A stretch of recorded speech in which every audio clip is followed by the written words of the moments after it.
Okay, everybody, welcome back to another episode of Explorations. My name is Ian, and today I will be talking about scuba diving in Cancun, specifically the Cenotes. That is something I had kind of been wanting to do as I started getting into scuba diving, or one of the main reasons why I wanted to get into scuba diving is to do cavern and cave diving. Not having known how expensive the hobby is, I still haven't gotten to cave diving, but that's okay. Having experience in the cavern divings in the cenotes was a really good step up in my experience. But this trip was super awesome and fun, and I will share with you my what to expect and how to get in on some of the cenotes.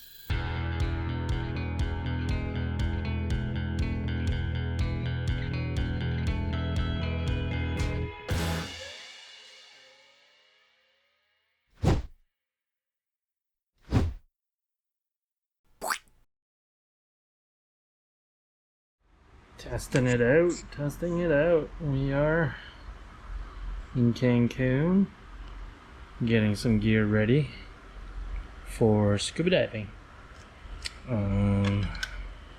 GoPro mounts. Yeah, I'll probably take it off the head mount and put it on my wrist. Yeah, alright. Let's do it. I've got my... Oh, where did it go?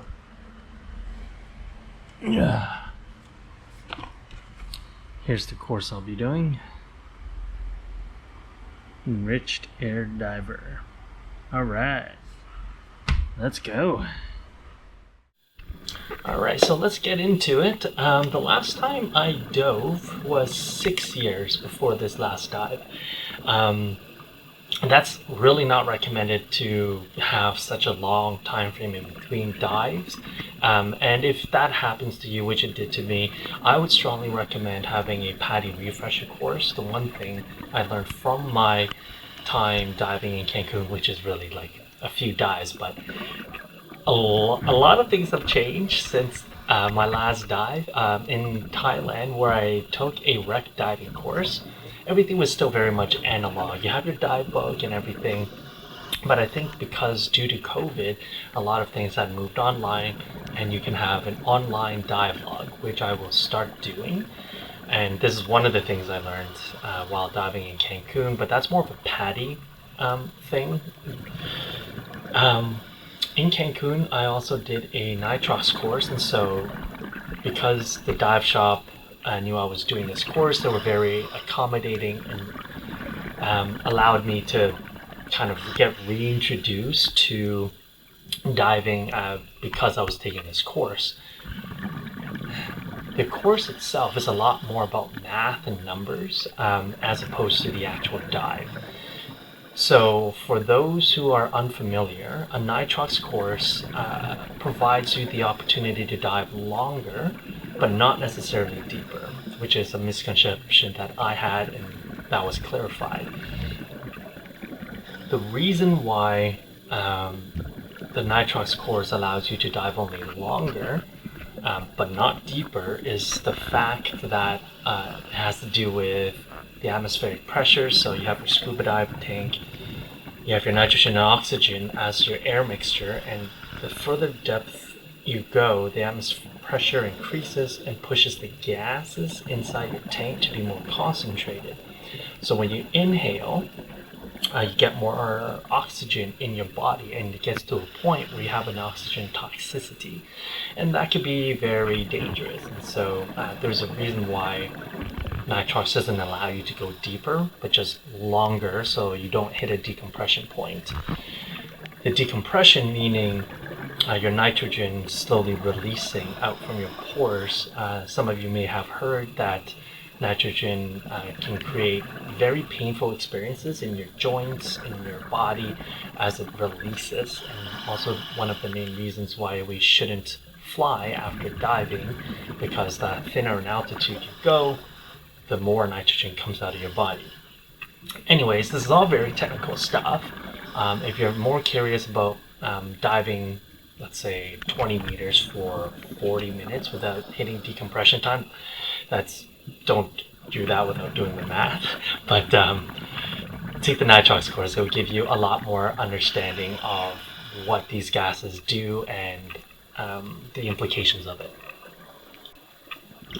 So the course itself was quite simple. It was you read through the book, you do some exams, quizzes through the book. It's quite straightforward. If you already have your open water, your advanced open water, I think most people usually do open water in the Nitrox, but I went open water, advanced, rec, and then Nitrox. And so having the understanding already from the gases that happens, it's really just another calculation of that. After the actual theoretical part, that's really all you need, but to practice it, Patty does suggest is actually what I learned, and correct me if I'm wrong for all those who are more familiar with how coursing goes, but I understand all you need is the actual theoretical part. You don't actually need to do 2 dives, but most dive shops offer those dives as part of the course, so that it's an enticement for individuals to also do the course with them and also enjoy some of the dives. And to which I went on 2 dives, and it was very pleasant. It was a reef dive, saw some reef sharks, lots of tropical fish, and everything I've seen before, right? Like diving. And one of the reasons why I wanted to do the Nitrox course, I got into the advanced open water, I wanted to do my rec diving, and I want to do more courses, is the fact that I want to gain the experience to be able to do cavern diving and cave diving just as a hobby, and also like ice diving. And these this is very expensive. I need to find cheaper hobbies, but it's really exciting stuff. So this kind of sets me up for cavern diving and in the cenotes, and a deep dive as well in one of the other cenotes. So I did 2 dives, one in a place called the Bat Cave, and then the second one in El Pit. So the Bat Cave is not a deep dive at all. In fact, your average depth is probably 5 to 8 meters deep, but you will require really good buoyancy control. You need to have a good frog kick as to not stir up the silts and sediment at the bottom of the dive. You're diving in some very you need very tight spaces. You need to be horizontal. You need to be able to control your buoyancy really well. With the dive shop, they were saying that if you just finish your open water, it may not be the best dive for you to do immediately, just because the buoyancy control and being horizontal with the frog kicks would be very difficult. And plus, it is very limited in light, so you do need a light to dive there. The dive master is actually a fully certified cave diver, and so they're doing side-by-side tanks going in with lights, backup lights, and all the training you need for cave diving. So because I didn't have my cave diving certificate, but it is considered in all technicalities a cavern dive, I could still do it. It was very helpful that I had my advanced open water dive to go through it. Because of the because of the night diving, and also for buoyancy control, and it's just tight spaces. So having a little bit more experience, being almost claustrophobic in that kind of scenario, and just keeping calm and slowly breathing out, is going to go a long way in enjoying your dive in the Bat Cave. Now the dive itself in the Bat Cave, we first started with just checking our buoyancy because we needed that control. So there was another group there that was doing the buoyancy control, but because we were able to just knock it out of the park really quickly, we went in first ahead of them. It is one of the most beautiful dives I have ever done. So you follow along this a guiding line and just stay about a meter or two above it and just stay horizontal. You go through. Yeah, one thing about cenotes are essentially caverns made out of limestone that had sunken in, and then over time, the water table flooded it. And so these are actually all caves that ancient Mayans used to go into, perhaps for whatever reason, and to and then over time, because it filled with water, it's no longer accessible except for divers. So this became a very appealing kind of dive to me. If this is not your kind of thing, hey, that's cool, that's all right. I really enjoy these more like, yeah, let's kind of see what's in this kind of exciting area. Anyway, so this dive, you're just following, you'll see stalactites and stalagmites, or one or the other, coming down. You're swimming between them. And then the reason why this was called a bat cave dive is because as you go through, you come up just a little bit more than halfway through the dive into this wonderful, beautiful cave, and all you see are bats just flying everywhere. And that was just so awesome. Just make sure you keep your mouth closed if you look up.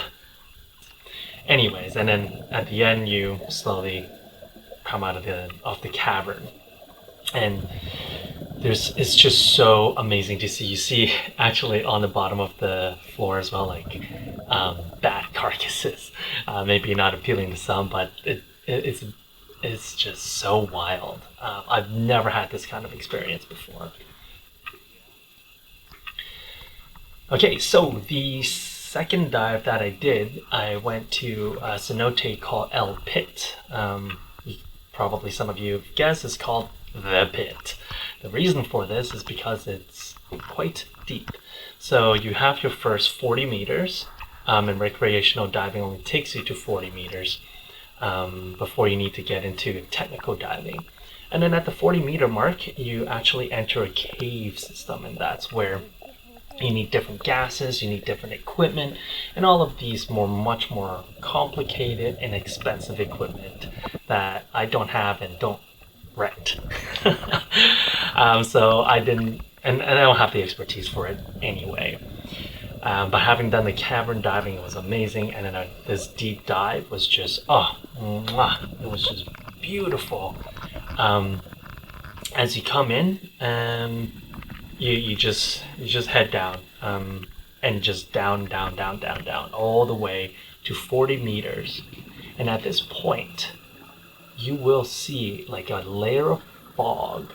And there's a lot of free divers or other scuba diving videos where you'll see people coming out of this mist, and it's so cool. And I finally learned these dive locations this is a lot of the, what do you call it, the leaves and branches that have fallen into the pit. And then at that depth, when the decomposition breaks down, there's a particular gas, I forget what it's called, but it's non-poisonous and you're not breathing it in anyway. It's some sort of sulfur compound, and it creates this haze. And it's just like, some people have claimed they could smell it in a way, which is the sulfur, which is weird. I don't think I did, but it's just weird to smell it while diving because you're breathing through a regulator. Anyways, and so you swim through this beautiful mist, and you slowly decompress as you come up. And we went in circles. And in this dive, you also come across, not so much across, but at the top layer of the water, it's fresh water. And then the bottom layer is salt water. So as you dive through, you cross that barrier, and it becomes a little foggy, and then you know you're in the salt water. And then as you come back up, it becomes a little foggy, and then you know you're in the fresh water. The reason why this happens is because salt water is denser than fresh water, and so because it's denser, you're a little bit more buoyant in the fresh water. Buoyancy doesn't really matter here, just like pump some air in your BCD or whatever, you're good to go. But yeah, so these are the 2 dives that I did in the Cenotes, and my Nitrox course that I did out in the open water, in the ocean. These have been, the Cenotes, hands down, have been my favorite dives ever, and I would love to go back and explore more of the Cenotes, different ones. It's just absolutely incredible. I hope you enjoyed this video. Subscribe, like our videos, that will help very much. And if you'd like to see more videos like this, please comment below and let us know what you'd like to see next. Until next time,